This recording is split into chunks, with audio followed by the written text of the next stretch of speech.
Hey guys, welcome back to Contest Prep University. I'm Joe Klemczewski with Adam Atkinson, and we're going to talk about how to experiment with your diet. And what comes to my mind, Adam, is have a new client who decided just to try keto. And, she had dieted before in different ways and it was always fine, but maybe not exactly, the level she wanted to be. So she just tried keto. And when I say try it, she has done it well. She's kept her protein down at the RDA level, and her fat is way up here. Her carbs are 30 grams of fiber only. She has not had any kind of carb increases. She has not binged. And so she's come down about a full 15 to 17 pounds and paper thin skin, just veins through her abs, glutes and hamstrings are there. And you and I both know that keto is not fun.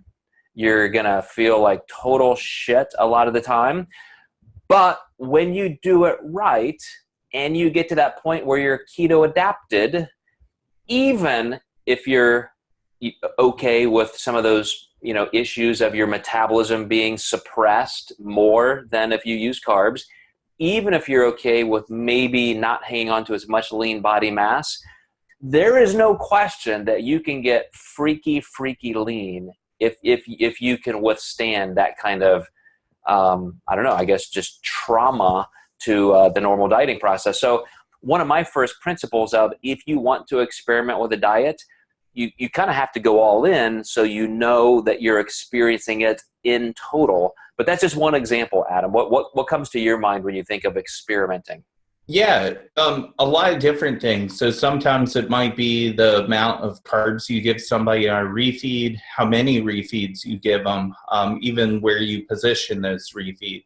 A great example was a client of mine just really feels drained during the week, especially as the week goes on. She's like, I barely make it to Friday.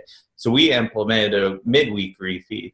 And as far as experimenting, I knew that would just work well for her and help when I talk about experimenting, it's usually managing client symptoms, or maybe they're having slow digestion. So we might go higher fats, lower carbs to mitigate that and make sure that we're getting the right types of fats to keep digestion moving. So things like that are good to experiment with.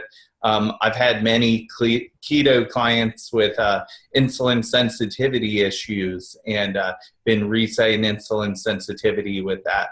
But there's some people who just can't stick to that. So that's where really the experimentation comes through. And I try to never give a client something that I don't think they're ready for. On the upswing, there could be the higher carb days. I could also do low days. I have a client who does horrible dieting during the work week, so we really dig deep on the weekends when he's not as busy, and that works really well for him. Yeah, I think two things that are very important to keep in mind is that if you're going to experiment, have a reason. Know that there is something physiological that you are trying to attempt, and why. I mean, if you don't know the science behind it, if you're just going to try something to see if it works, I think you probably need to do your homework first and then see. But then, like you're saying, Adam, also factor in some of the causes and effects that you may bring to the table. And like you said with the weekend, make sure that you're willing to do it at a time where you can really assess how it's doing. Mm-hmm. There's also medical issues why it might go higher fat than others. Sometimes the doctor will say, I want somebody consuming more fat. And as long as they have a reason, I'll absolutely do that.